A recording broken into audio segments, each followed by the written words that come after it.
Our game of the week tonight is one that I look forward to for literally months.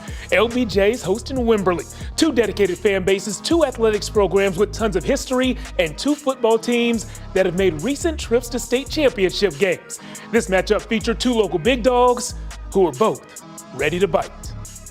It's going to be the physicality, I think, for us. We're going to have to win in the trenches. Well, they haven't seen anybody as physical as us up front. Obviously, we wouldn't want somebody to walk into our house and just take over. So, you know, we going to put our foot down. We're going to fight back. It's really big. Like, we take it really, it's a pride thing. Classic battle against two really good football teams. It's for the city, for the school, for the community. It's very huge that we protect home turf and dominate. Typically in those battles, if the team that makes the least amount of mistakes usually will come out on top. I think they're just going to be a good test to see what this team's made of.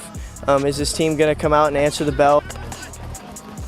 Who's gonna answer the bell? Love it. It is time for our game of the week. Now, if there's one thing that LBJ hates, that's losing at home. The Jags have only lost 5 times at home since 2017. Wimberley hope to push that number to 6. Cody Stover tiptoeing in the end zone so he doesn't wake anyone up. Too late. The Jags are up and they hit the ground running. Marquise Murray II. You don't want to play a game of tag against him. And you probably don't want to play football against him either. The sophomore forced 5 missed tackles on that play alone. Moments later, Ali Scott is LBJ's third-year starting quarterback, and you learn a thing or two in 3 years, like how to throw a perfect deep ball. Kia Monroe grabbed that one. LBJ wins 27-16 over Wimberley. That score just went final.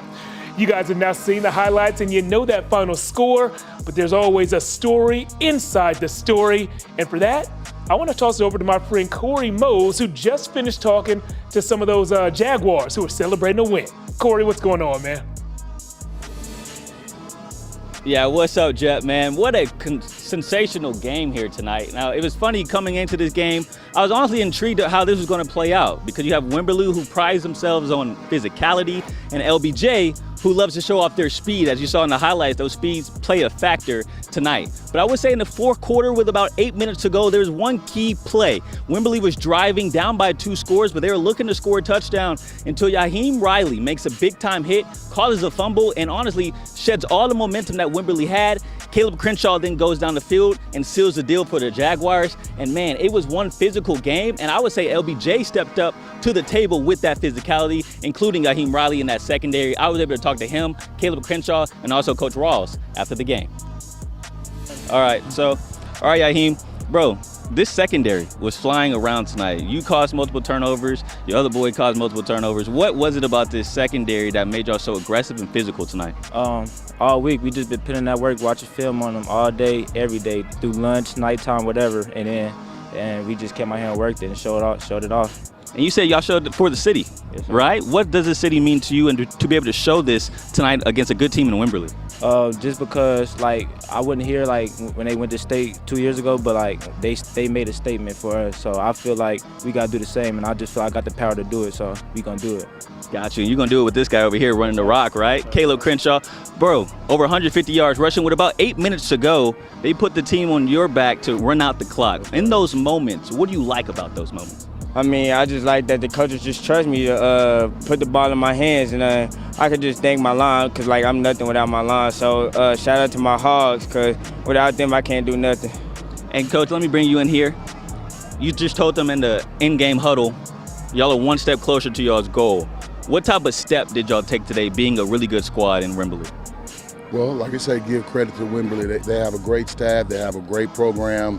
You know, the culture that they're building over there is like the one we're trying to build, you know, and I think that basically, like I say, every day, it's just about taking that next step. And when I say that, LBJ, making sure LBJ puts in the work, that we maximize our potential and make sure we don't beat ourselves. Tonight, we didn't beat ourselves. I mean, offensively, we clicked, we left some points on the board. Defensively, lights out second half, and I mean, I got to give credit to my coaches, give credit to our players, and thank God for it all. Well, congratulations on a great win, Coach, and I can't wait to see how y'all continue to improve this season. Thank you. Now, I was also able to talk to Cody Stover, the quarterback for Wimberley. He was actually 22-0 in the regular season before tonight. He mentioned how this was a complete wake-up call for his team. He also said he felt like he played the worst ball that he's ever played in his life at Wimberley. He said he has to improve, but also his team does as well. But this isn't the last test for LBJ before district play starts. They have to play Dallas Parish Episcopal, one of the best private schools in the DFW area, next week. And so we'll see how they match up with that test 7 days from now. But for now, Jeff, I'm going to send it back over to you in the studio.